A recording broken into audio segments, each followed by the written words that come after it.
We're Are we recording. recording? Sweet. Yeah, I think people know who we are, so I don't even really want to waste time with like fucking introductions and shit. I think like they're here because and actually it's probably kind of instructive in and of itself is that I had this idea. I hired Cecily to actually do a call with me for something else, and then I had this idea that I could actually probably answer a lot of the questions that I get via response to my emails about, yeah, dude, I like all of this stuff, but I don't know what to do with it. So like, how do I, whatever. So I just didn't know what to tell them. And I've been for a long time, like referring them to Cecily and people who are teaching good stuff. But I think people want sort of a coherent package or some place they can go and like, just, well, just fucking tell me what to do. And it's not that simple. So I had this idea and I presented it to Cecily, and then I just decided when to do it when we both had some free time today. And I just pitched it to my email list without like a landing page, without even saying what the fuck it is. I'm just like, you just trust me because everything else I do is awesome. So you're going to love this and you should pay for it. And you pay for it. I don't know when you paid for it. I don't know when you're getting this recording, but you paid for it because of our reputations more than it was having to have the perfect product done or to have even to have real information about what it actually is, other than just sort of what you've already come to expect from both of us. So there's a lot of real power in building a reputation that serves you so that it makes sales of things and it makes getting people to take action on things you do in the future much easier. And there's a lot of things that just naturally, that happens now. You have a reputation whether you want a reputation or not. I don't even know who I'm talking. This is weird because I'm talking to you, but I'm also not. I'm trying to find this place, but just so you know, but eventually I'll get over that. So I'm actually talking to everyone plus Cecily. So it's important that you have a reputation that is at least somewhat like strategically designed and not just given to you, because you have one. Like people, you have a reputation whether you like it or not, or whether you want it or not. So it's, what are you doing now to make sure it's serving the things that you want to do in the future? And I think a lot of the things that both of us have done, I got to figure out who the fuck I'm talking to. They've made the sale of this product and this experience so much easier. And I think it's going to be so much more enjoyable for you because the way you bought it and the way you came into it, I think is a more exciting pathway than being sold something that you're unsure of. So that's my thought about that. Thanks for listening to this. And now I'm going to talk to Cecily. So if I wanted to, the core idea I have for this thing is, if I'm going to teach a class, it's 11 a.m. in California right now. If I had to teach a class tonight at 5 o'clock, and that class I've been teaching that class for like 5 years, and the studio has sort of come to expect me to teach. Well, it's policy that I have to teach a certain way. The posture, there's got to be certain postures that are there and some that aren't, or at least some sort of the structure is a certain way. But I really love the stuff that you post all the time. I love everything you're about. I know it's what I want to do. I'd love for my yoga studio to be called Yoga Detour and just teach your stuff, but I can't do that. So what can I do like now? What can I know? What information can I have right now that can make me more sort of like detour friendly in 6 hours? Mm-hmm. So the first thing to ask yourself is, when you're going to go teach that class, what do you already plan to teach them? If you went in, do you plan a theme, or do you have like a peak pose you want to work toward, or is it like giving people a total body experience? Like what would you be going in to do if you did not talk to me? I would be going in. So like, I've taken this class a lot in Los Angeles, and when I've traveled and I've taken yoga in other places, this is the sort of structure of a class. So I don't even know if this is a thing. Like, I don't think I know it as like a Yoga Works class. I don't know if that makes sense to people who are listening. I don't know if Yoga Works is like a name that their system means enough, but it's like, you do some shit, you do some all fours, spinal cat cow thing, and then you do downward dog, and then you do Surya A, and then do some shit, Surya B, and do like Warrior 2 stuff, and then do bridge and hip openers.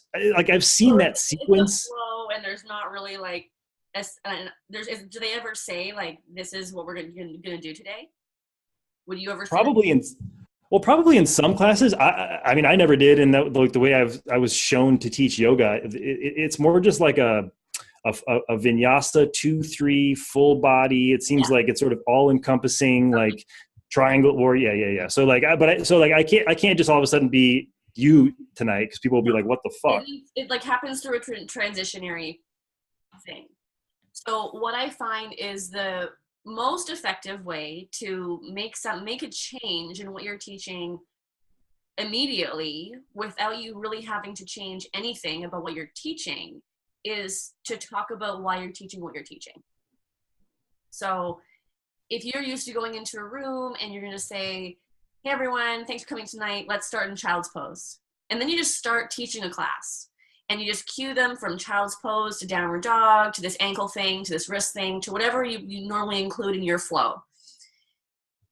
What would happen if you still did that same sequence, but you changed the cueing so that a few times, it wouldn't have to be like every single posture, every single movement, but let's say 4 or 5 times during that class, you insert like this little golden nugget of information for your students so that they're in a position that they've been in maybe 100 times before.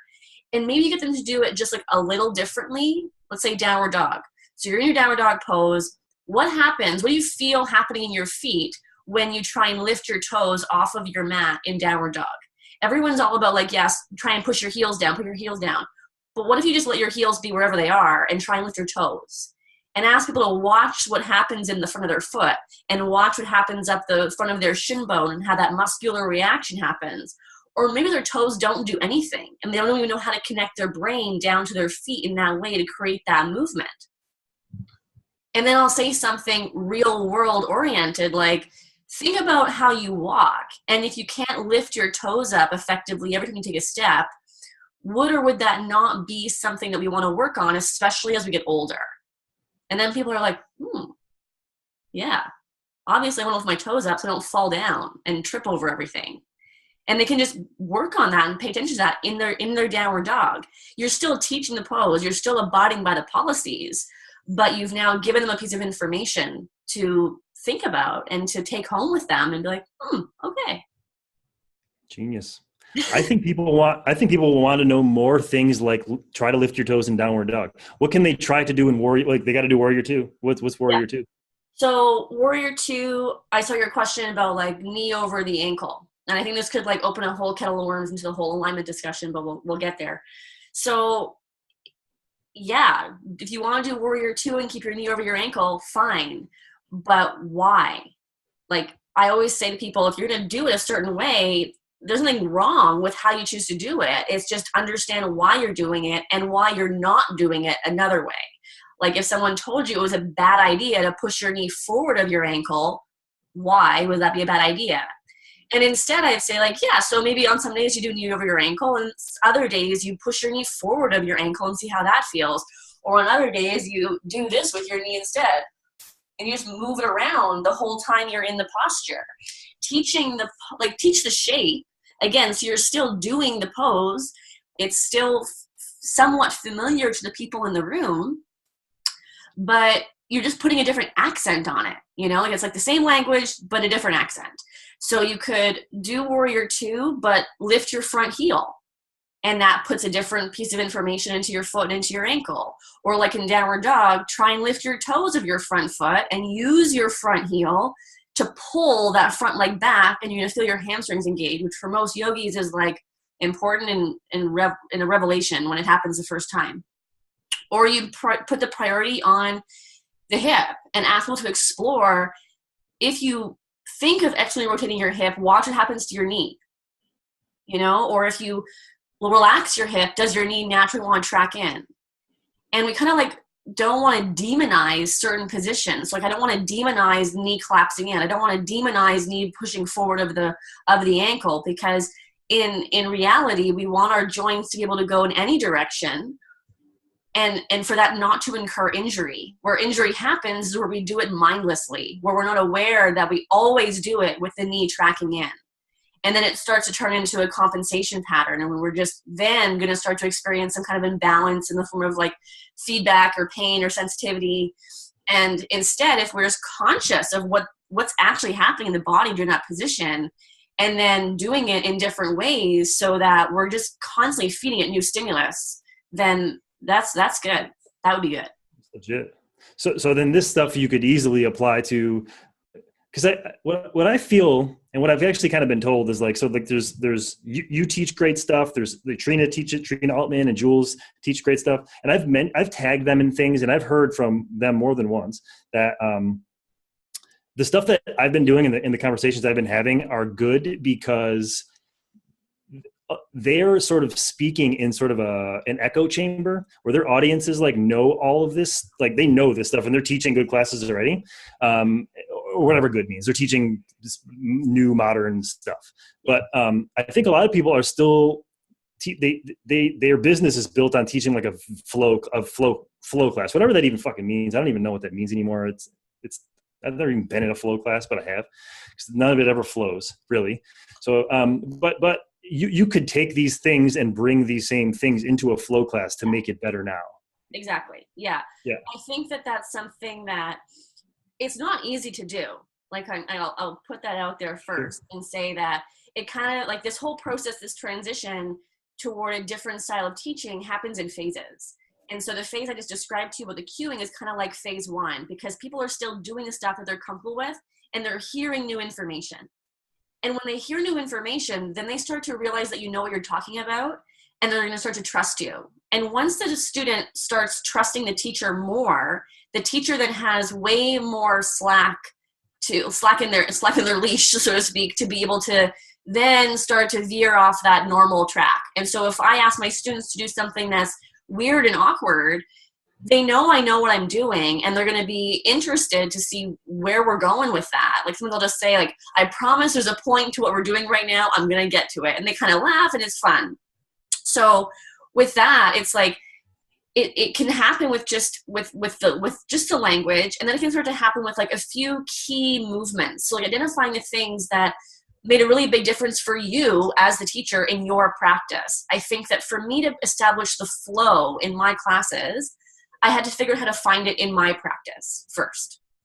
So that involved a lot of time in like my laboratory of just figuring out, okay, well, what's happening in this posture? What does this posture have to offer me?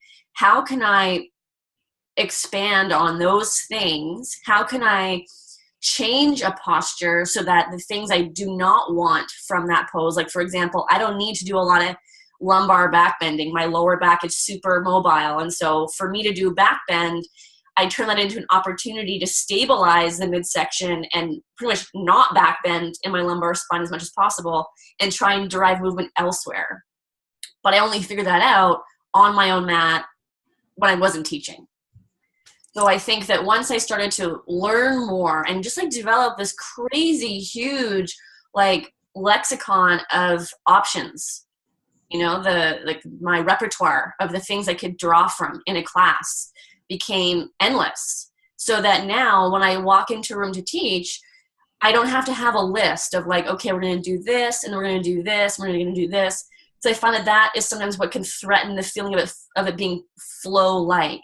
You want to feel like it's just going from one thing to the next, to the next, to the next. And the more you practice the movement and the more you figure out how one thing connects to the other thing, you realize how to sequence that stuff so that when people are doing it, they're like, oh, it makes so much sense. This thing to follow next from what I just did feels so much better than how it usually feels. And they find themselves having an experience that just feels good. They don't worry about whether or not they've done enough chaturangas or whether they've been sweating enough. It just is like they're having a good just learning, but also like experiential transition into a more mindful relationship with their bodies.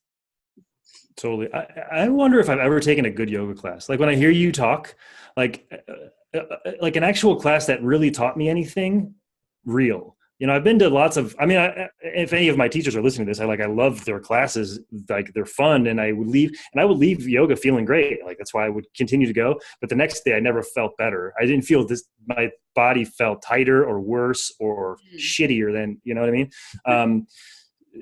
And no one's ever described a yoga class to me I guess I've read books with yoga classes described in such a way where like it sounds like, yeah, that sounds like how it should be. But like I've never been in a class where I was like, this really makes sense.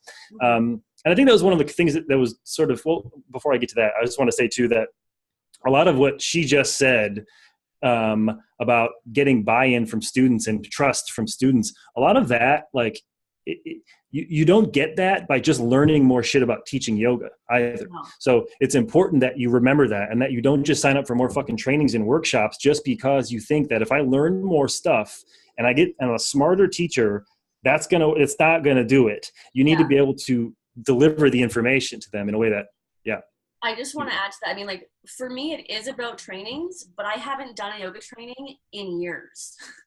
Like Trina was just in town here in Toronto last month, and doing her workshop was one of the first yoga workshops I've done in ages, because I think it was maybe 2014, 2015, where I was like, I just felt like I didn't have anything more to learn from yoga people as pertained to actual posture work. I know I have a lot to learn when it comes to the other limbs. Totally. But when it comes to like the physical practice, I needed to go out of the community and talk to people who had different training and who knew the stuff I didn't know. Because if you've only done yoga training, if that's your only type of exposure to learning about the body and learning about movement, you know this much. And I'm not saying that in a derogatory way. I'm just saying that there is so much to learn. And I have spent a lot of money and a lot of time finding people who could basically explain things to me in a different way and also contradict all the stuff that I thought was right from yoga. And so receiving an education is definitely part of it. But the other part, like what I think is what you're suggesting, is being able to integrate it and implement it and not just like list your credentials. Like nobody really cares how many trainings I've taken. They care what I do with that information. So if you're not taking trainings that are actually giving you really good like stuff that you can apply the next day, you know, then it's not worth your money and it's not worth your time. You want to be surrounding yourself with people who know stuff that's based on science, based on experience, and based on stuff that people are actually like doing in the world rather than just like in a yoga studio. Agreed. And I think to even add on that, you said that people are interested in not just that you have this credentials, but that what you're doing with what you do with the information. Yes, I also think it's what you are doing personally, and what you are demonstrating all the time, and what you think is cool, and what you need to show. That I think doing 90-90 internal hip rotation end range liftoffs are fucking way cooler than doing a shitty handstand. So that's why I fucking do it all the time. That's why I make it look awesome so other people want to do it. It's shitty stuff. It's boring stuff. It's not like it's new, but like you need to be someone who fucking shows people that it's cool and this is better. This is better and this is awesome. But then here's the big challenge, because 90-90 internal rotation isn't sexy. No matter how, I mean, like we can try and make it sexy. I make it sexy. You make it sexy, but you're one guy. Look at all the people out there trying to make shitty handstands sexy and how many thousands of likes on Instagram they're getting. And it's like, we all, like you and I think the people watching this know that there is so much more benefit to be derived from the 90-90 internal rotation work on the hip, especially for someone who's only ever done external rotation during the yoga practice, and better yet came from dance because they never internally rotated their anything ever. But with the trying to change, this is also coming back to what happens when we work with students. Students come into classes wanting to do shitty handstands. They don't want to come in and do this, like they don't want their hip cramping up and doing like this gross internal rotation feeling where like the facial expressions that I am met with whenever I teach that. They're like, why am I doing this? Why did I pay to feel this way? And that's, again, where it comes back to the dialogue, where it comes back to the language, where I'm in it with them. I know that it's not a good time, but again, I'll bring it back. Like the same was like lifting the toes off and why we would do that to strengthen the feet to not fall down when we're walking around when we're old. It's like, I'm going to internally rotate my hip so that my hip works in the way it's designed to work. And to me, that feels like a really realistic and beneficial goal to have, rather than the goal of, wanting to be able to throw myself against a wall in a handstand and stay there for 30 seconds. Has a handstand ever been my goal? Oh yeah. Like I spent years obsessed with doing a handstand, freestanding, getting the press, all that stuff. And I got it. And I got it without any of the information that I have now. But now that I have that information around like how to treat a handstand as a skill and use skill training, as opposed to what I say to my students is like, yoga handstands rely on hopes and prayers. You just keep picking up and you hope one day you're going to stay there. Whereas if you take the more efficient path of figuring out what are the components of the movement, how can we train those components in a way where someone's body's actually going to adapt to what it needs to have, like extension in the wrist and shoulder flexion, et cetera, et cetera. The handstand just then arrives because you're ready for it and your body is able to put all the pieces in the right place to create the structure. So it's kind of like being able to talk about the internal rotation the same way as like a means toward a sexier end.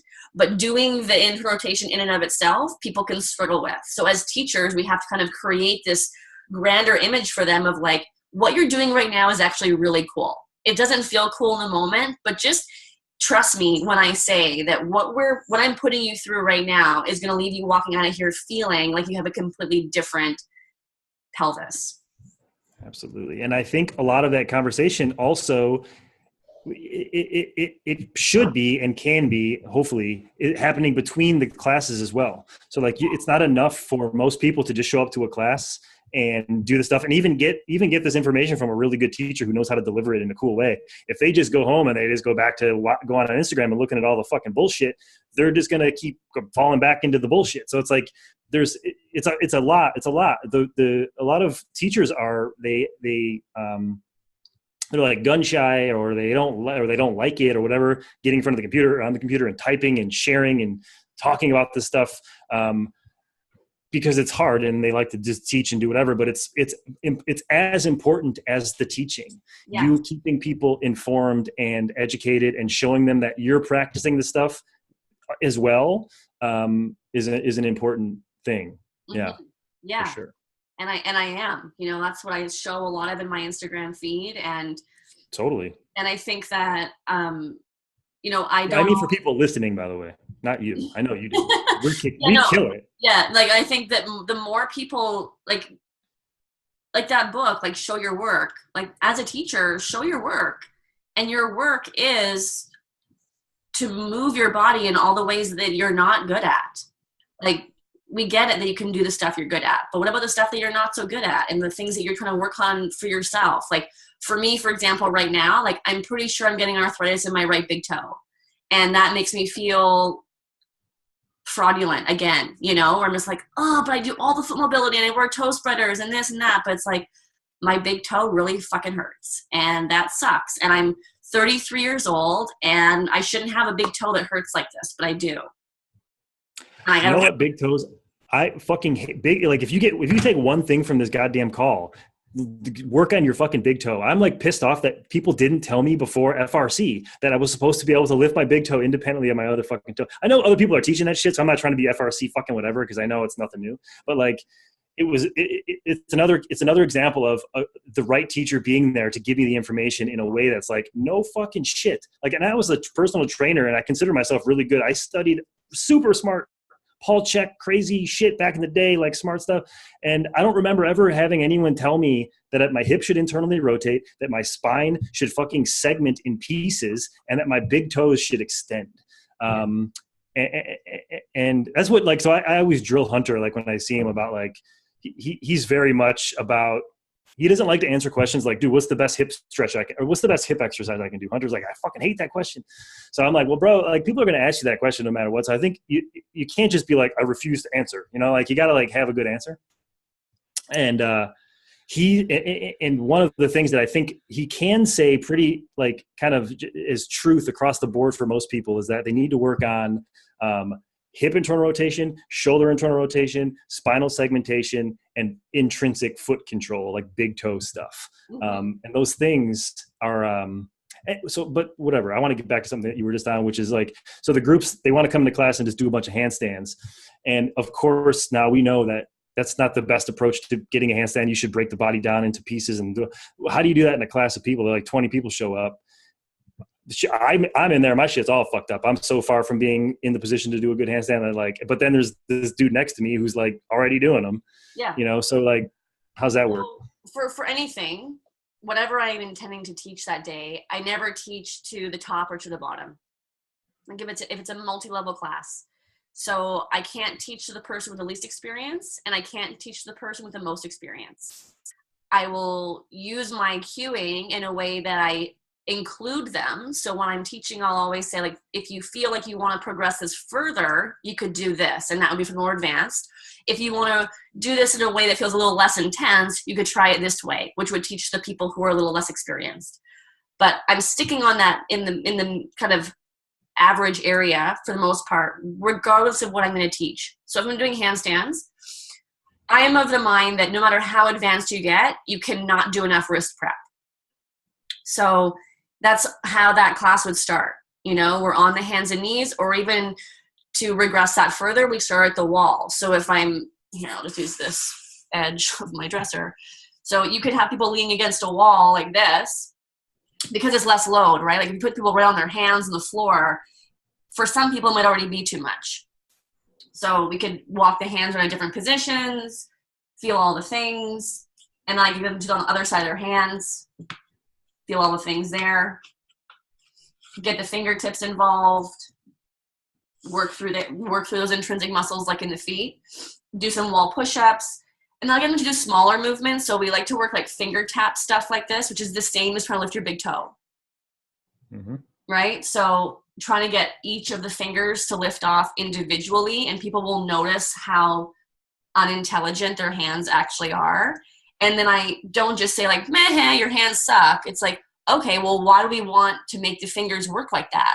Well, if you're trying to do a handstand in the center of the room, a large part of your rebalancing capacity comes from your hands. Like these become your brakes in the same way that your toes become your brakes. If you were leaning really far forward when you're standing up, they're going to grip into the floor and push you backwards. Okay, so I want to train my fingers to be able to strengthen this whole front line of the hand and the forearm. And I would also have them start doing some palm raises. A lot of people can't even bend their hand like that, get their fingers to move into extension in that way. So at least in the wall, again, there's less load and they can just work with that movement. And then eventually I would take all those movements onto the floor, starting in quadruped, and then again, just adding more load as we progress so that eventually it could look like plank. And then you're building serious wrist strength and mobility, so that then if you want to on your hands, you've got a really solid foundation. From wrist prep, we then start to look at what's happening in the shoulders. So whether that's doing like GH cars, working the external rotators of the shoulder, because in yoga, at least I find that that's like 98%, maybe 99% of people are significantly deficient in external rotation capacity of the shoulder. Scapular stability in general. So we're doing like scapular push-ups, scapular cars, finding where that work is coming from. So if I say to someone once their arms over their head to connect to the idea of like protraction combined with shoulder flexion, they can be like, okay, so that was when I was doing this was protraction and this is shoulder flexion. So can I do those at the same time? And in doing so, we then attack all kinds of myths like when your arms are over your head, pull your shoulders down your back. If you do that in handstands, you're going to turn into a banana. That's just what's going to happen.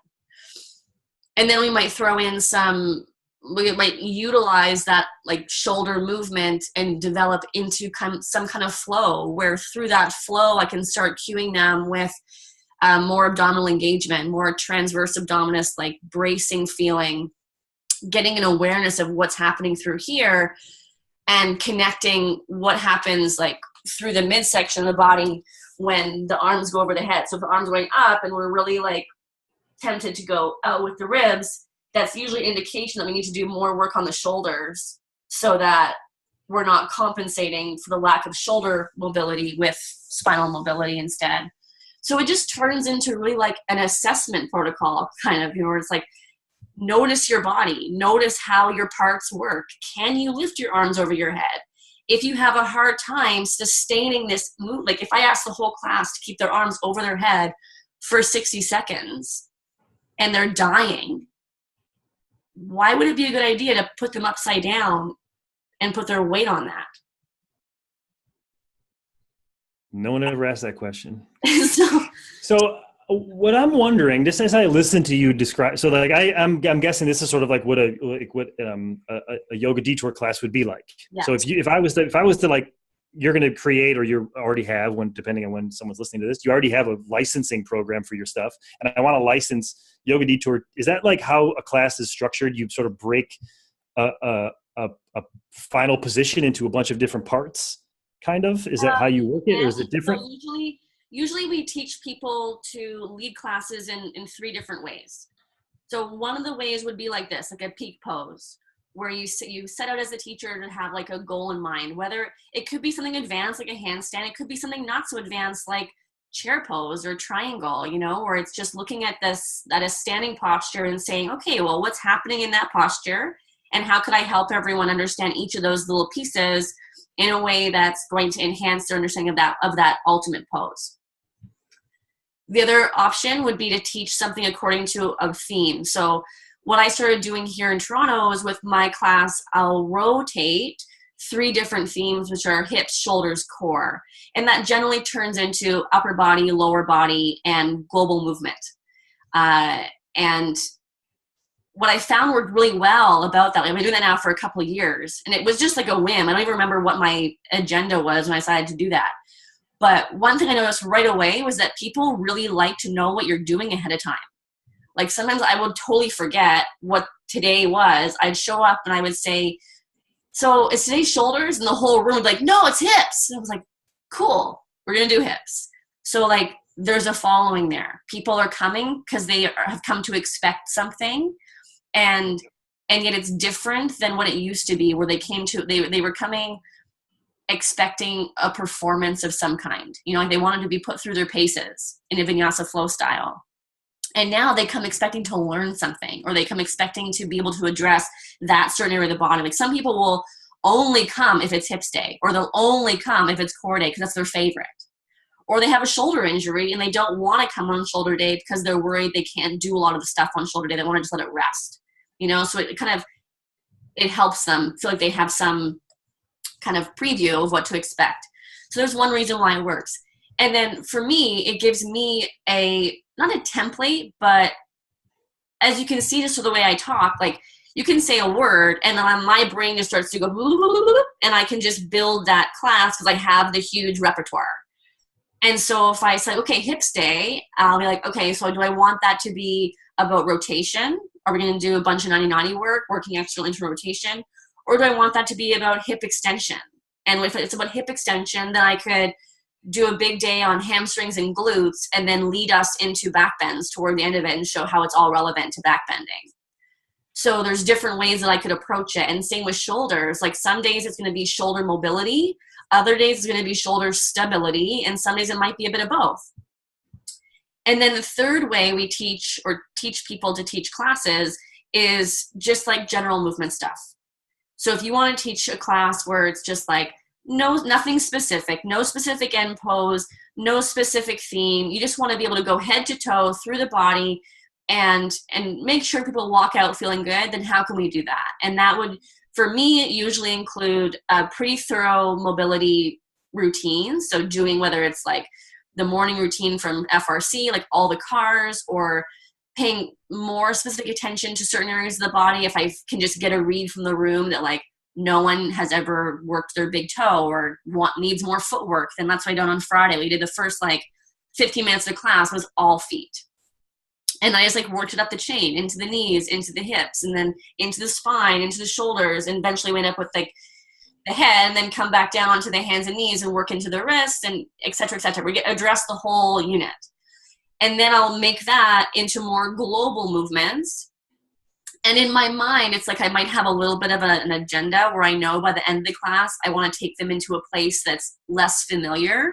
So on Friday morning, I knew I wanted to do some locomotion and I wanted to do some play. And I'm lucky that I work somewhere where there's no policy against that. Like I can teach whatever I want to teach. And so all I have to manage is expectations. So if I have people coming in who I know were coming to do some yoga or what their understanding of yoga is, then I do that. Like we do that from like after the full mobility routine, we did a flow, you know, traditional stuff of stepping back to plank, lowering down, upward dog, downward dog, stepping forward, doing some postures, lunge, warrior two, triangle, reverse warrior, whatever, maybe for another 15 minutes. And by that point, everything is feeling good. We're warm, we're aware of the body. And then I say, roll up your mats and get rid of all your shit. And they put all their blocks, all their stuff away. They clear the room out. And then we have the whole room to use for locomotion. So then we're crawling. Then we're doing jumping patterns. We're doing stuff that gets people breathing heavily. And then I ask them to focus on their breath. Like trying to go across a long room, crawling with your knees off the floor, only breathing through your nose really draws attention to your breath. So it still is like getting people to have that experience, but in a totally different way. And I have music playing and people are into it. They're having a good time. And yet some people are also struggling because they've never been asked to do this before and they find it really difficult. And I just have my eye on them and I encourage them through the process and I give alternatives. Like if someone has a hard time with the crawl, then what else could they be doing? So I always have that in my back pocket as well. And then we ended with that dowel play that I showed on Instagram of people with the dowel in the hands. And again, walking into that, like, I don't even know what to expect. I just had that as an idea and I was like, let's try this. And I ended up being partnered with a guy who comes to my class regularly. And it was his idea to do it with eyes closed. And I was like, radical, let's do it. And then we closed the eyes and it was like this super embodied experience. And people just gave into that and they went with it. And I think that when we kind of, at least as students, start to surrender to that a little bit more and just be okay with something that looks different and feels different and isn't aligned with the image you had when you got in the car that morning to go to the studio and take class, that still might be of value to you, then it does a real service to us as the teachers, as long as we, the teachers, are still providing quality and value. That was a long rant, sorry.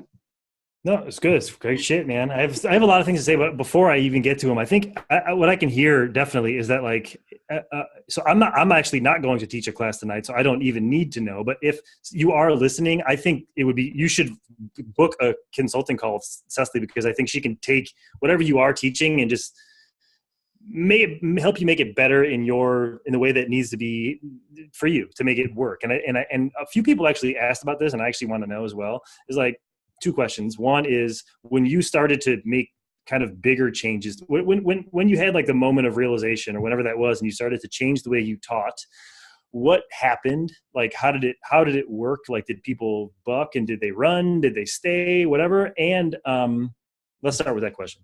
Yeah. What happened when you changed? Yeah. There was a mass exodus.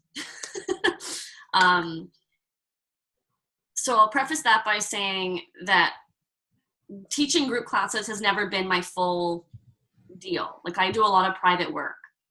So I knew that in taking the risk of changing how I was going to teach, I wasn't going to be bankrupt because I had other income. And so I want to say that just because I get it. If teaching group classes is the only thing that you have going for you, you need to be careful with how you manage the transition, because you don't want all your students to leave, especially if your pay is tied to your attendance, which mine is. So I spent a couple of years, it was about a 2-year process from the point of like the reckoning where I made the realization where I had been teaching my sort of style classes, giving all the adjustments that you post about that are really not great for the body. And that was step one. Like I had to step back from the Ashtanga system. I had to stop teaching the things that no longer felt authentic to me and just be okay with that. Knowing that once I took that out of my schedule, it would create space for more to come in. I think a lot of people get hung up on that. They keep teaching the classes they've been teaching for a while, even when they hate them, even when they because your students can feel that stuff. Like when you don't want to be there, when you don't have any interest in what you're teaching, it's very obvious to your students and your numbers will reflect that. So letting that stuff go. Like if you actually teach someone, like you said, at a studio where there's a policy around what you need to teach in your classes, and if that policy does not align with what you want to teach, you need to walk away. Like you need to go and find a different way to make it happen. Talk to Ryan or talk to people in the backstage group who are like making their own show, like create opportunity for yourself. And then once let's say you're somewhere where you can start to get more creative with what you're teaching, how you can bring your students along on that journey with you is, like I said, through teaching them something. So I remember like one of the guys who comes to my class pretty regularly also goes to classes that I would never teach. So he likes both. He goes to like the yoga rave, I call it, where it's just like super hot, super loud music, mat to mat, sweaty bodies, performance circus situation. And then he also comes to my class, which by contrast would feel like, I don't know, like walking into a lab and doing homework. But he would come to me after these classes and say, like, that work that you showed us the other day on balance, well, I went on a hike this past weekend with my kids, and at one point, my foot just went out from underneath me, and yet I didn't totally bail. I was able to reset my balance, and I'm sure it was because of the stuff that we worked on in class. And then someone else hears him say that, and I hear him say that, and it validates what I'm teaching. And even just having that one person on my side is a win. Because I know where there's one, there's more, like he's just the only one telling me that stuff worked for him. But I know it wasn't only him. They got something from it. And so the more I can continue to provide for people, like really share information with them, then they feel like they're being cared for. They feel like I'm invested in them. And when people feel that way, they keep me back. And I make it fun. Like I try and in this think tank group we did last weekend, my dad, who's 66, comes to all my classes, and he came into the think tank with us to sort of be a participant who does a lot of classes with me, but also has a really strong business background to lend some insight there. And his feedback for me was that my classes are serious fun, in the sense that it's not dry and boring. There's definitely jokes cracked, and I do swear every so often, and people are allowed to put their hand up and ask questions and swear at me if they're so inclined, like we make it a good environment. But it's also serious in the sense that it's not bullshit. We're doing real work, and we're creating real change. And so I think that if you, as the teacher who is just at the beginning of that journey, who has been teaching what you don't like to teach, you see all this stuff happening, you see what I'm doing, you see what people are doing, and you're like, I want to do that. It's not going to happen overnight. You're going to have to go through your own trenches. We all did it. And just know that you're going to arrive on the other side, working where you want to work, teaching the people who you want to be teaching, and continuing your own education using the money that you're making. So it turns into this like amazing cycle, because you only keep giving them the information when you have the information to give. And for me, it's like a never-ending cycle of always looking for fresh knowledge that I can then play with and experiment with, and then feed that back into my students. And then they keep coming back to my classes and paying for it, so that I can keep on learning more stuff. And it sounds like another reason that people should be doing these calls with you, because I think I can just tell by listening to you, being able to see you actually talk about this stuff, is that you are definitely a sponge for sure. And I think it's good to know people that, because I kind of find somebody or one or two people that I like, and I look at all their shit and I watch them for a while, and then I'll get bored and go do something else. But I'm not constantly looking for new things to add to my stuff, because I'm just working on basic stuff to make my body work better again. But I think you're such a great resource, because you do, and you have all of this stuff. And I think your project is so important, because I think you'll be able to bridge gaps for a lot of people. People who teach all kinds of different ways and all kinds of different styles, they'll be able to come to you and figure out how to make their shit better without straying too far from it. Yeah, I love that you use that word, and the bridge, because it wasn't something that actually came to me. It was a colleague of mine who was giving me feedback saying, like, I love what you're doing with Detour. You guys are like the bridge between yoga and everything else.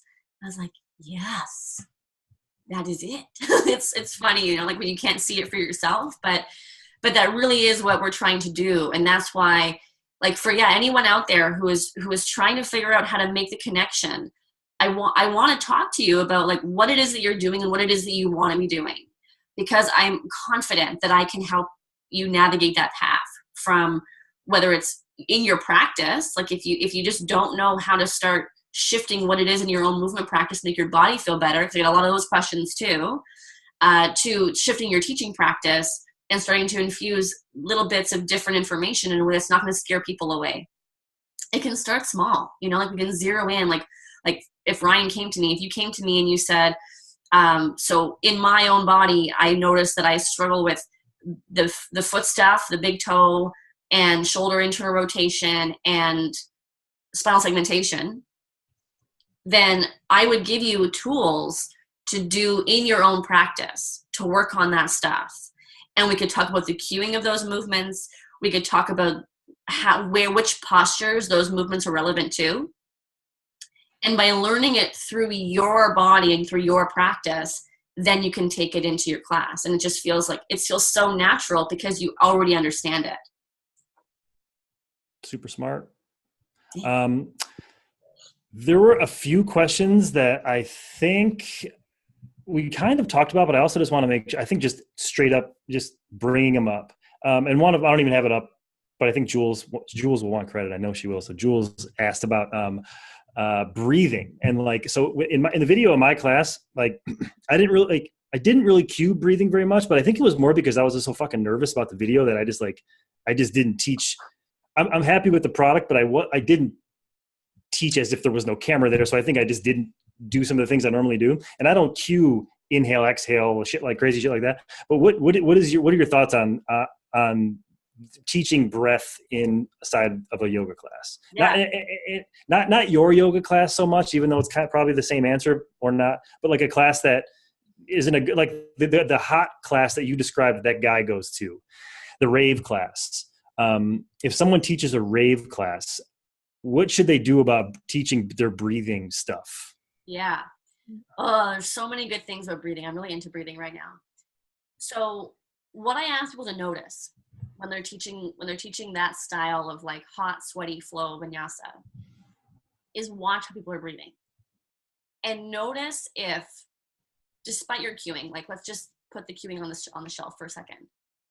Notice how what you're instructing people to do with their bodies is impacting how they breathe.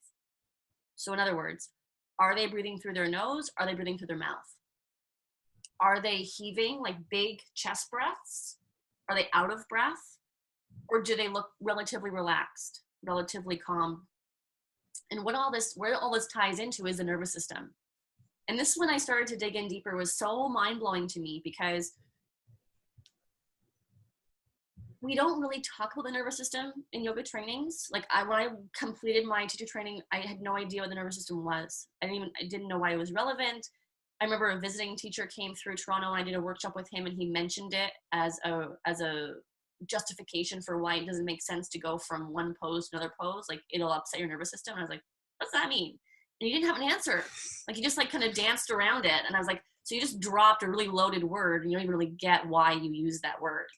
So that kind of sparked the interest in me to start learning more. And that's really what guided my investigation into strength training, because that's where you really start to see how the nervous system can respond when you use real load.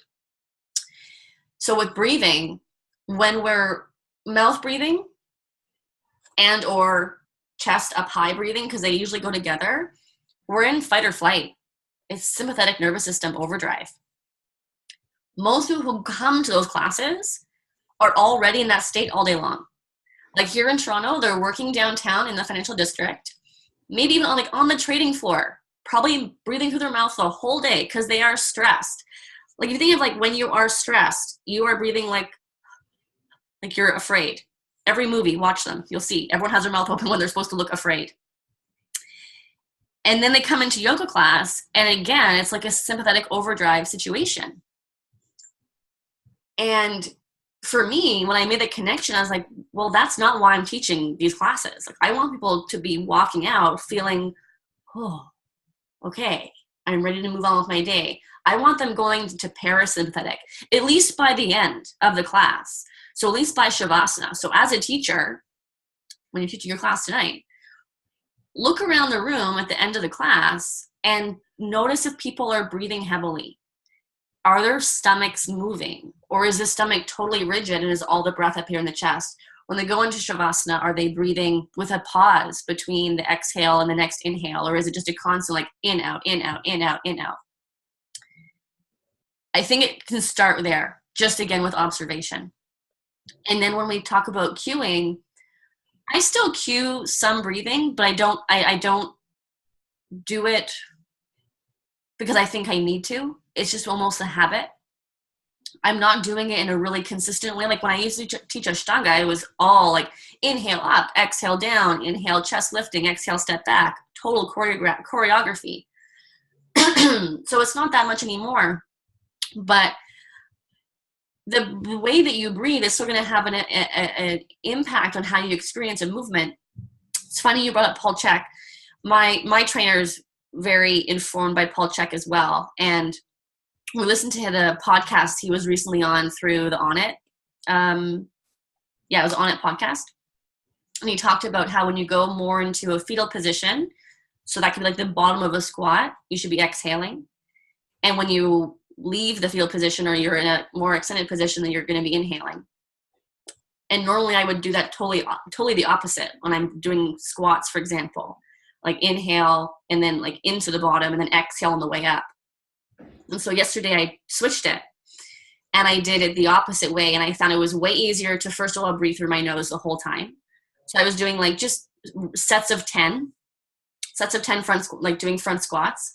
Light, like not super heavy, but heavy enough that normally I would be breathing through my mouth and feeling more winded. And I just switched it and it was crazy different. So it's not like the breath is irrelevant, but it's not like you have to breathe the same way all the time. So it's kind of like what I said earlier about, what your knee is doing in Warrior 2. Like if it always does one thing, then maybe start doing something else. With breathing, first of all, just be aware of how you're breathing. And if you're if you're used to always doing like deep ujjayi breath, then maybe see what it's like if you don't do that. As a teacher, be aware of how your students are breathing. If it helps you, if you notice that cueing them to breathe reminds them to pay attention to their breath, then that's good.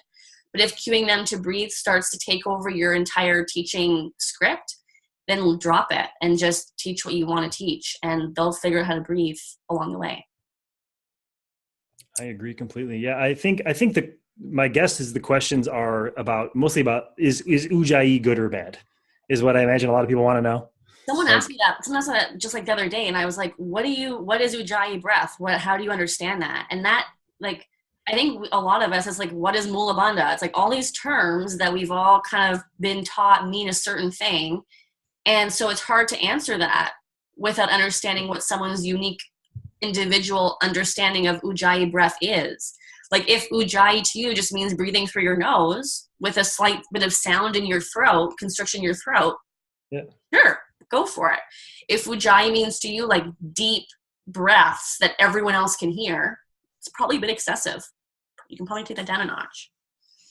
I don't know. So that would be something that I think, like, if I taught at a studio that was strict about their policies and they had they had sequences that they wanted taught, and they wanted, because I know so Yoga Works is the thing here. It's all over fucking California and whatever. And they sort of informal, like a lot of the teachers that are elsewhere now came through the Yoga Works system. And as far as I know, they're ujjayi breathing and inhale, lengthen, exhale, lower, inhale, like that stuff, which I guess is derived from Mysore practice. They do that. And that's like what they teach. And I think, like, if I was going to teach a Yoga Works class tonight, which again, I think a lot of this stuff comes back to what sort of reputation have you built for yourself and how much power and juice do you have behind your name so that you can do what the fuck you want. Cecily can teach whatever the fuck she wants because she's Cecily. I don't teach classes now, but I could go to any studio and say, dude, you want me to teach here? I'm going to teach what the fuck I want to teach. So like, it's important that you're doing things that are putting you in positions to be able to do whatever the fuck you want to do, no matter who's in your way. But let's say you can't do that yet. and you have to go teach a class tonight, and you want to start incorporating some new stuff, mobility stuff, all kinds of other things. But Ujjayi is part of that method. Maybe you should continue to teach Ujjayi, whatever, and then give them, so just pick your battles, like choose different things and incorporate different things at different times. Maybe don't trash the whole system at once would be one way to approach it. But yeah, that's great. I think breath was something that came up a lot. And is there breath is a great vehicle to learn more so people who are asking that question, I would ask them to go do some research, not rely on me to have all the answers, because breath can be really individual to people. Sure. And especially when we overvalue things like Ujjayi breath or taking deep breaths in general, it doesn't really take into consideration, like, well, what if someone in your class has asthma? Taking deep breaths is not a good idea for them, and so I think it's like just creating some different language around cueing. So you're not saying don't do Ujjayi breath, but I say things like, just take the air that you need. Sure. Yep. Notice how, like, when we're doing like that crawling work, I would just say to people, so how's that nose breathing going? And people would laugh because it's like, that went out the window first, So it just, again, it's a vehicle for awareness. And that way I'm not putting anybody hopefully in a dangerous position because I haven't told them that it's a good idea for them to take deep breaths, because that's not a good idea for 100% of the population. It's maybe helpful for 1 or 2 people, but not helpful for a lot of others. Absolutely. So I kind of have a theory about a lot of these things. And I think my interest when I was teaching was, for one, to be eventually doing what I'm doing now, which is teaching marketing to yoga teachers. So I was just teaching to get street cred so people knew who I was, so I can then eventually do what I really love to do, which is this. And also I do like to I think I'm good at introducing mobility to different people and introducing different things to people who are not interested in them. Yeah. So that was it's always been what I've done. And that was with yoga. When I was teaching yoga, I was teaching it in LA, which is very much about the rave style. It's hot, fucking packed, sweaty people. And I did it at 6 a.m. And that's what 6 a.m. people do not want to go to a class and do a bunch of experimental, crazy FRC shit. And I never taught a crazy, dangerous class because I could never do any crazy, dangerous things. I could never bend my body in a way. So I only taught basic stuff. So I never felt really shitty about the stuff I was teaching. But then once I did find Hunter and FRC and it started to kind of fuck with me, and I did start to make changes, people did leave. But I think I went too far away from what was working, because all of a sudden I thought I was smart, and I thought I was smarter than everyone. Everyone should be doing this stuff and they shouldn't be doing that. And what I think is true is that, especially for the classes I was teaching, is that there was no fucking way I was going to be able to really change someone's body or life or anything in the context of a 60-minute class at 6 a.m. where they're barely even fucking awake anyways. And the only thing I really could do was get them to ask more questions. Like, come up after class and say, dude, I didn't know my hip was supposed to do that. I didn't know, no one's ever told me that. Like, I thought that was bad for my knee to go that way. And then I never had the solution for them. I didn't have the kin stretch class, I didn't like to teach private mobility stuff or anything. I didn't even have anyone to refer anyone to. So I didn't have the solution to offer, because that wasn't the business I was going in. I didn't want to do that really. But the teachers who were listening to, your class is probably pretty fucking good. If you're listening to this, you're probably already doing a lot of things that are pretty good. They're better than the other teachers that are teaching the same bullshit. The way you're delivering the same stuff is probably better than them. So I think starting to think about what else can you do to help the people who you really can help, which is only going to be a small percentage of them. Like, out of all the people who come through your stuff, you're going to be able to help a lot of them. You're going to be able to help maybe 15% of them a lot. You know what I mean? That's a good number. The rest of them will probably do a little bit. They'll show up to some classes, sweat a little bit, fucking learn something. Their life might get a little better. Most of them ain't going to do jack shit. Like, most of the people who are listening to this call, to be honest, it sucks. Like, you're probably not going to do anything, but you should. So what you should be thinking about is the people who you can really help, and what can you do? And you have to teach. So you have to teach to everyone as if you're going to help them a lot. It's important that you do, obviously, but just understanding that most people don't ever change, and they're not going to do the homework, and they're not going to really apply. So if you can change your class in just enough of a way to get those 15% to raise their hand or to somehow make you aware that they want to know more. And then you fucking sell them some more shit. You make a new thing, you make a new class, or you offer them private stuff so we can really. That much better. Like, that's what feedback is great for. Like, I love that at the beginning. I would always ask people, like, so is this good? Do we like this today? And if they say, yeah, I'm like, why? What was it about what I did today that really worked for you? And it might be 3 different things. And then I know that those are the things that, like, I want to keep doing those things. Or vice versa, certain things were not so good, then I know that if I need to repackage that, then there's, an opportunity to do so. Love that. Totally. What time we got? Let's do like just a couple things that happen a lot in a class. What, like, should we stop stretching our hip flexors? Yes. Just like, stop. Just stop now. Yeah. I mean, I've been on a little bit of a kick with this lately because I have a client, female, who has 2 younger kids, school age kids, and complains a lot of tight hips. And so for a while was like, we did all the things, like we've done all the 90-90 work. We've done all of the hip cars and all the positions. I've shown her all, and she is compliant. Like, she does the work aside from when she sees me. But she also sits a lot. She's in a job that demands a lot from her, and she pulls long hours and, can't move freely through her day, we'll just say, So what I always thought was the case was because her job was the way it was, the offset thing is she couldn't do enough hip stuff to offset the amount of sitting and the amount of stress in her system to make a difference. But then I was like, no, I've heard this before. There's a thing I'm missing here. And I had to rack my brain for the information. And there was actually a Movement Maestro post. Her stuff is just my favorite. And she was like, if the stretching doesn't work, it's time to stabilize. And I was like, and it doesn't mean necessarily you have to stabilize that one area. In her case, she had, from her second kid, she had a diastasis recti, like separation of the abdominals. So her core, while we worked on that a lot, still wasn't where it needed to be. And when the core is not doing the stabilization that it's supposed to do, then the hips and the pelvis are gonna start to take over. That's half of it for a lot of people. The other half of it is that we're all walking around complaining of tight hip flexors when really it's weak hip flexors.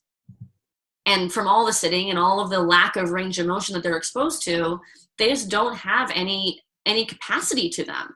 And I remember as a yoga person, there were so many mornings where I would wake up with crazy pain in the anterior, like right in the hip flexor area. It was so intense, I couldn't lift my knee high enough to step over the tub to get in the shower. Like, I had to use my hand. I had to pull my leg up and put it in the shower because there was so much pain in there. And then when someone showed me how to start strengthening my hip flexors and using them, like, it's still one of my favorite questions when we're doing something in a yoga class. Like, I'll often teach like a standing balance pose where it's like you're used to doing it. You still see my standing again. You're used to doing like holding your knee like this, not holding your knee, right? Like Spina teaches it in FRC. And someone will be like, should I be feeling this right now in my hip flexor? Like, oh yeah. It's one of those things that have been demonized in yoga of like, well, if you're feeling it here, you're not doing it right. Totally. It's like if you're doing a hip flexor, if you're doing hip flexion, you should feel your hip flexors activating, especially if you're doing deep hip flexion. Like that squat video I posted of lifting my leg up. Do you think I was feeling that in my hip flexors?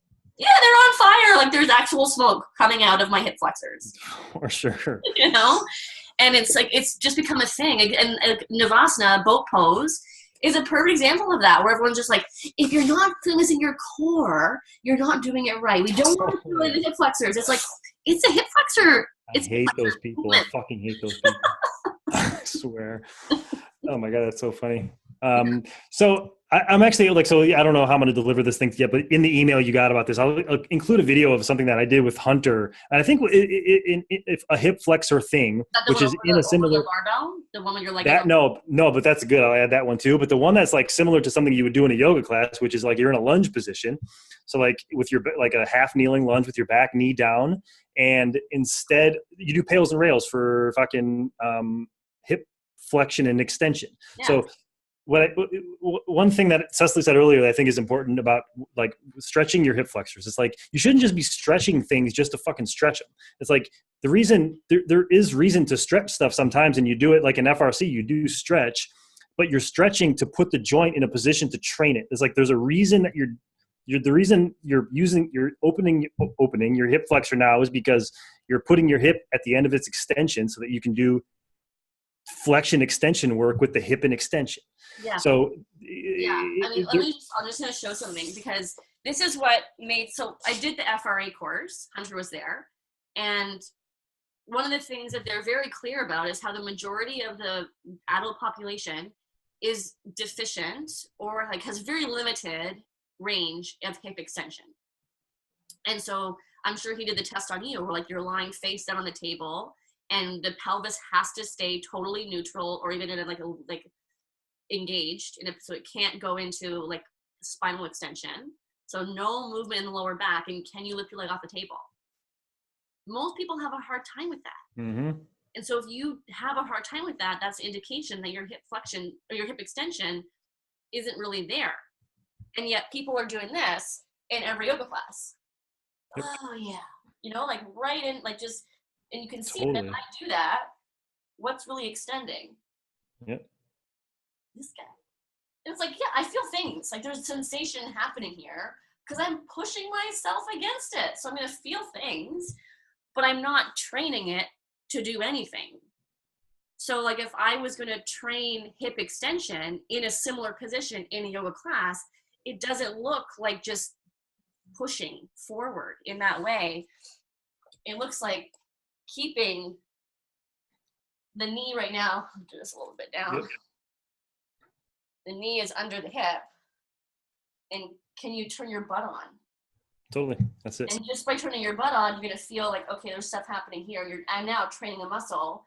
And now if you want to reach your arm over your head in that position and connect like an actual real big shoulder flexion movement with that actual hip extension with the spine in neutral, then you're training something. You could go both directions. That's exactly what we did with Hunter. Is like you can think about hip extension, or you can also think about just the isometric hip flexion movement, you know. So that's another thing you can do. You can keep the lunges, you can keep all these things in your class and just change the way you teach. Yeah, change the intention behind it. And then it still looks the same. You're still abiding by the policy, but you're teaching them something completely different. They're receiving new information and they're learning something about how their body works. Awesome.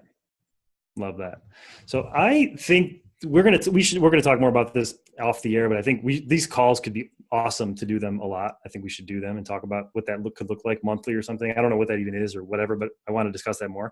But I don't want to stay on for too much longer now, but I do want to just talk a little bit about, because I sort of promised, that we talk about how to differentiate yourself and how to promote yourself and what to do. And you've seen, I mean, if you're listening to this, you've probably been seeing everything I've been talking about, so I'm not going to rehash everything, but the thing that is working the best right now, and I think the thing that will help you with any sort of transition you want to make to adding more mobility to your classes or teaching smarter yoga, is emailing people and getting a list of people that you can email. And you probably already know some of them. I'm not going to go through a bunch of email strategies and shit now, but if you want to be able to communicate with people effectively and get them to show up to your new class that you just started because you want to start teaching the thing that only you want to teach, or you want to be communicating with the people who are going to be in the classes that you're going to start to make transitions in, and you want to inform them and educate them and make it fun and do all this stuff between the classes, there's no fucking better place to do it than email. Instagram and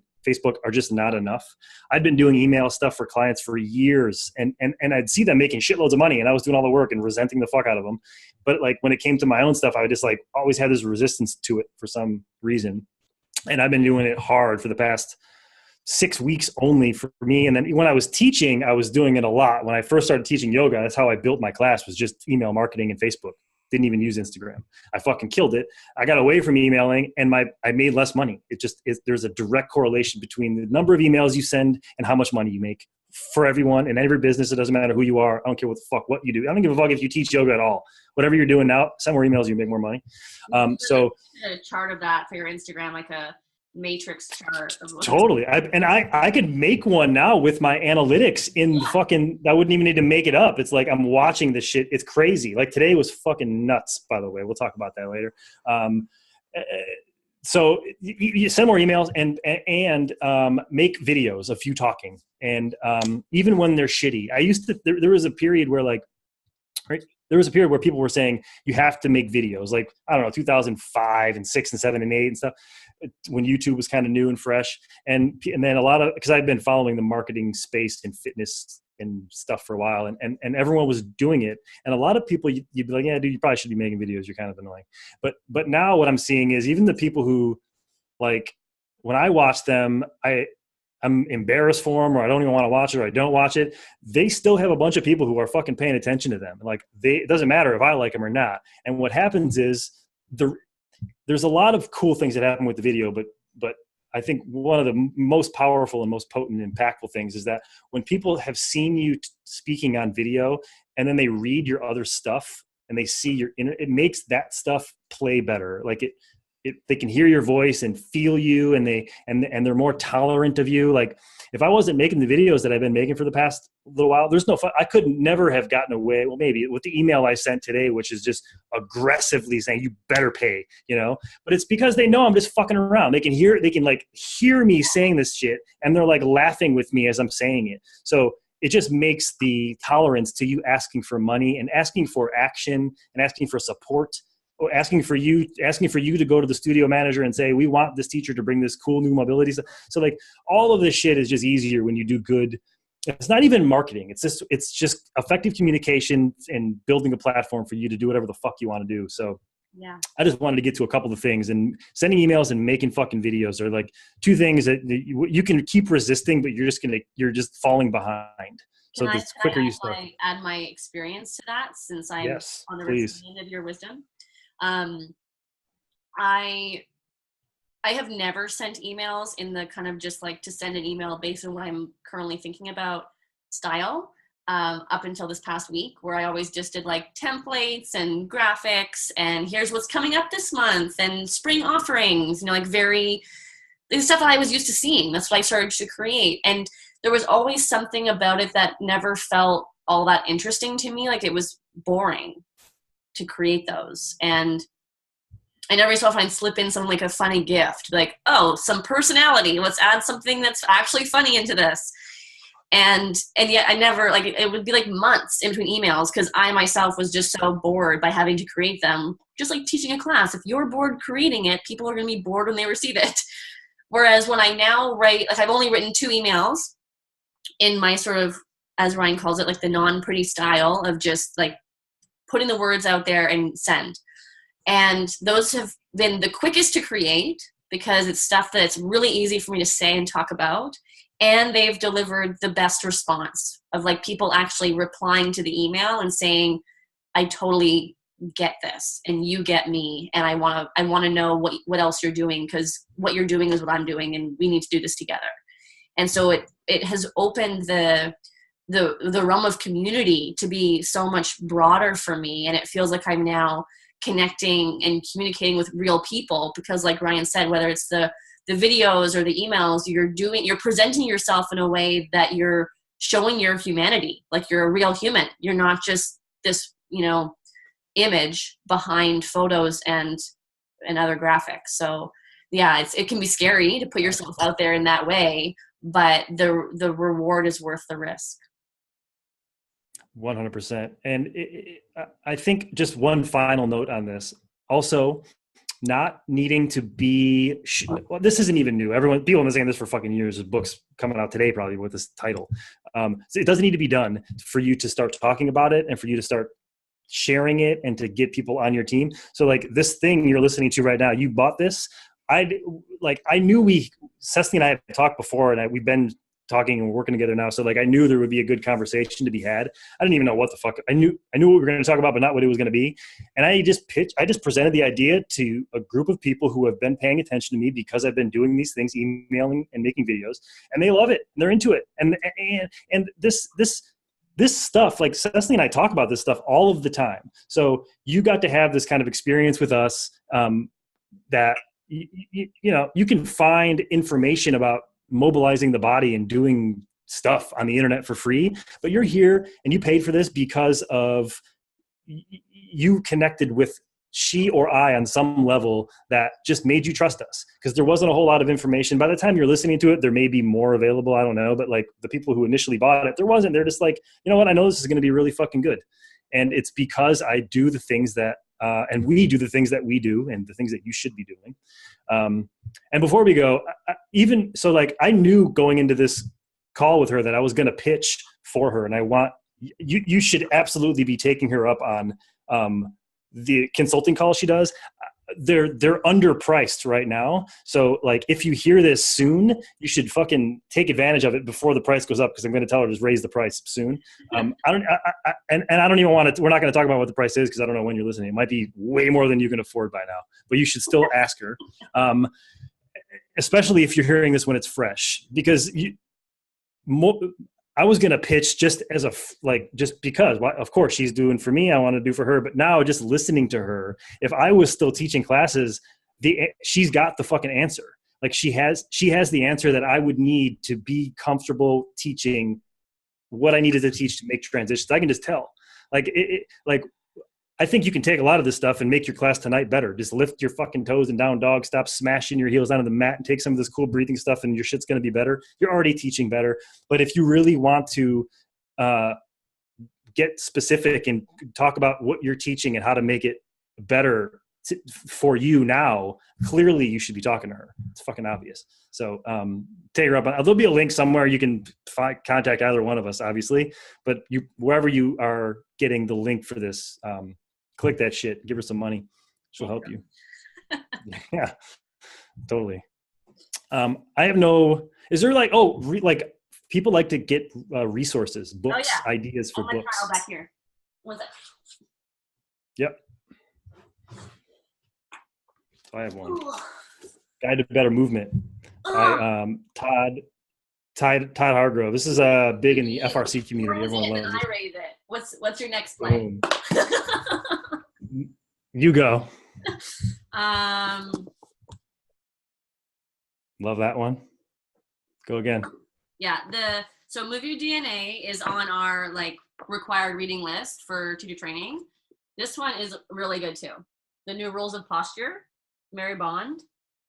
I don't even know when this book came out. I don't think it's super new, but it's one of my favorites. It's 2007. It's 10 years old.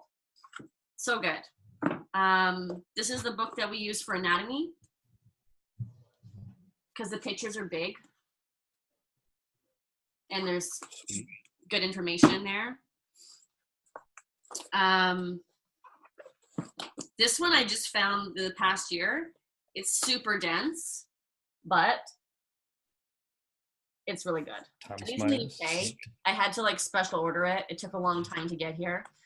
But as far as if you're a yoga teacher and you're interested in teaching more about fascia and you don't feel like getting all of your students to read this, Anatomy Trains, then you can just spend a bit of time with this. I have not read it cover to cover, but the parts of it that I have looked at have been exactly what I've needed to be able to talk about yoga in relation to fascia.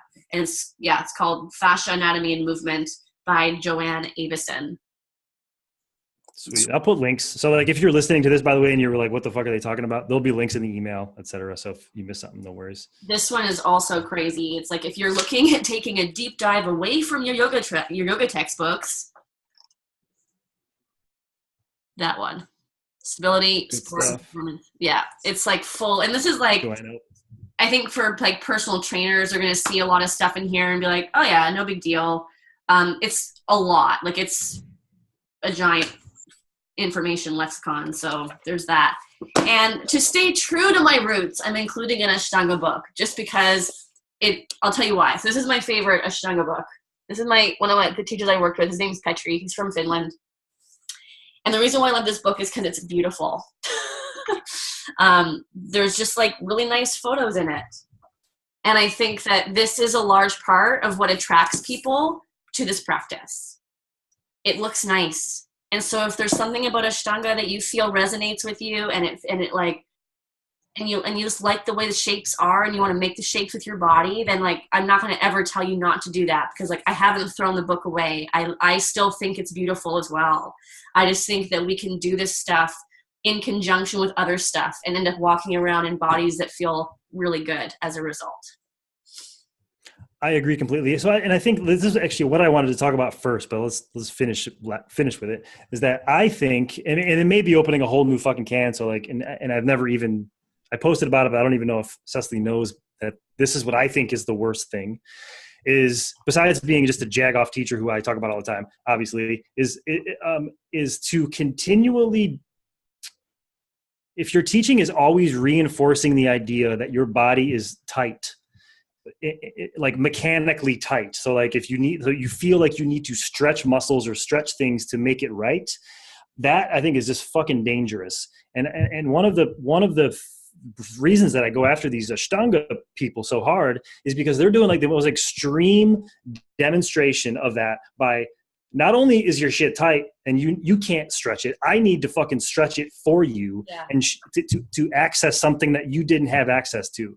And I think it's the metaphors that the system is built on, not just Ashtanga, but just a lot of yoga in general, are dangerous. Yeah. It's mentally dangerous. Like that exactly, that thing of like, you need me to help put you in this place to be better. Awful. Because what you're doing, you on your own is not quite good enough. Let me show you how to get better. For sure. And think about just not, so like it's, when you look at some of the stuff on my Instagram page, it's like, dude, no shit, that's bad. Obviously that's bad. But like smaller things, pushing on someone's hips in downward dog, like to get their heels closer to the floor. I don't know. I mean, I'm sure there's some sort of pushing on hips. That's fine. I don't know. Most of it to me is shitty. When I think back about my experiences in classes, being someone who always felt shit, my body always felt like shit. I would go to yoga to feel better for an hour after, not because I thought it was really changing me that much. And to have my hips pushed on, I just like, it always made me, I was like, I love the teacher, so I never said anything to him. So if they're listening to this would be the first time they do hear it. But like, it always made me feel awful. It made me feel worse. Like just the fact that they had to come over and fix me and like, it never taught me what I think I was supposed to get out of downward dog. It taught me the exact wrong thing that sent me down a fucking path that like I wasted, who knows how. I mean, I didn't waste all that time because now I have a great story and I learned a bunch of stuff, whatever. But like, I just did a bunch of shit that I didn't need to be doing because of, little things that I think they probably didn't even know they were doing. So yeah. I think that, there becomes this like codependency thing happening where students, and this is what I experienced as a my source teacher, where students would come to expect certain adjustments. And if I wasn't available to give it to them, they would just sit there and wait for it. And I didn't like that feeling as a teacher. Like, you are good enough. You can move forward. Just for today, you won't receive that adjustment and you'll still wake up tomorrow and you'll still be the same person and no worse. And I think that the whole like dependency on adjustment, like that video that I sent to you that you posted of Kino with that pulling that girl into the handstand scorpion, I was just like, oh, like I think my message to you was like, my eyes are bleeding. Like when I see that stuff, it's just like, I can't come to terms with how there could be any justification for doing that anymore. And it was like you identified it so well in one of your posts where like once you start to understand like movement prerequisites and the skill of being able to put your body in a position through your own activation rather than just yanking, And that can be as simple as like coming into a twist, and rather than using like one hand to jam your leg out of the way so you can do the twist, of like not using your hands at all and just seeing what the capacity for spinal rotation really is. Why are you doing the movement in the first place? And I think that like, I think there was a question about adjusting, which it just makes me think of, and like when it comes to doing hands-on work, and I know in the States, like it's very rigid, like you can't put your hands on people, or that's what I've been told about licensing. In Canada, it's not that strict, so you see a lot of it. My favorite way of giving adjustments is to use my hand, but not to make contact with someone's body. So what that means is like, if I put my hand here and I'm just like, I'm the teacher over here and this is the student's head, and I'll say like, okay, move your head until you feel my hand. So I gave them an adjustment, but they did all the work. Totally. Right? Or like I put it here, and it's like, if they're really slumping forward, then I'm like, hey, lift up your head until you feel my hand. Done. And there's no way you can hurt someone that way unless you're putting your hand somewhere stupid. You know, like you just like keep reaching, you know, like that I guess could happen. But I use it in a conservative way where I'm just identifying ways where someone could bring their body back into more of a neutral position. And so it's not extreme, and it still is putting the control in their hands, and they get to decide how far to go rather than me deciding for them, which I do think is the worst thing you can do as a teacher. Well, I think it comes down, most of those, the adjustments that I post, like I think that one and the one I just did today and whatever, when you're listening to this, but like they're always like, the teacher's always making sure they posture up for the camera. So like, it's very much about the fucking camera more than it is the adjustment itself. Like they're like neglecting a lot of the work that they should be actually doing to the student in this adjustment to like pose for the fucking camera. Cause I only know about the ones that are on camera. You know what I mean? Like if you're just doing adjustments, I can't post the shit if you don't take a fucking video of it, dick. So like stop doing dumb shit and posting it on Instagram, or I'm gonna fucking post it.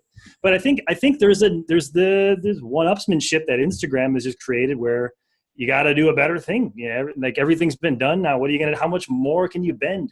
Yeah. Like, and I think like the approach that you and I are taking, it's sort of interesting how we're calling them out. And yet you and I are both also invested in helping people become better. But what I would tell people is that whether you're working with me through a capacity to change the way you teach, or whether you're working with Ryan to change the way in which you're presenting your teaching to the world and being able to get that going, is you still do the work. You know, like we're not ever going to pressure you to do something that isn't in alignment with what you want to be doing, in the same way as like being cranked into a position takes the power away from the person actually doing the position. Like the power is always in the hands of the student and of the teacher who I'm working with. So it's like, you would come to me and tell me exactly what you want to be doing, and I'm here to help support that. It's not that I'm ever going to try and, you know, convert someone or start my own cult, although that's enticing. Cults are fine. As long as you're just being nice. Just be a nice guy and have cults are fucking cool. We'll have a really nice time. Look, to be the truth is, if you want a bunch of people to be able to move to if you want to fix a bunch of broken Ashtanga bodies or fucked up injury people or whatever, like you need compliance from them. It's not enough to say, you know, you should probably stop doing that. Like you really need them to, you really need almost some level of control so that they will comply with the things you're recommending they do. So at cults are all right. Just, yeah, be nice. Don't kill them. Yeah. Yeah. No Kool-Aid. Totally. Yeah, you should give Cecily this was super fun. I think this was rad. I think if you're listening, you should obviously be talking to Cecily more about how to make your teaching better, and make whatever the fuck you want to better. She's got the answer for you. And I think one final point, the only way that I was going to be able to ever improve my hips, which still need a lot of work, was by working with Hunter and figuring, not Hunter or somebody, could have been anyone, but somebody who we figured out what my issue was and spend time on me and solve my fucking problem. That was the only way it was going to work. I don't think I could have gone to a bunch of even really kin stretch classes and probably not really got after my problem. Mm-hmm. So I think it's the same with your teaching and your stuff. Like you have a problem to solve that's very specific and personal to you. And you should talk to someone about that who knows what they're doing. And that's Yoga Detour and Cecily. Cool. I'll make sure you know how to contact her. I don't know. We'll come up with some kind of offer or something, and you'll know about it. So take it. Give me a shout if you need anything from me. Thanks for watching, guys. Thanks, Cecily.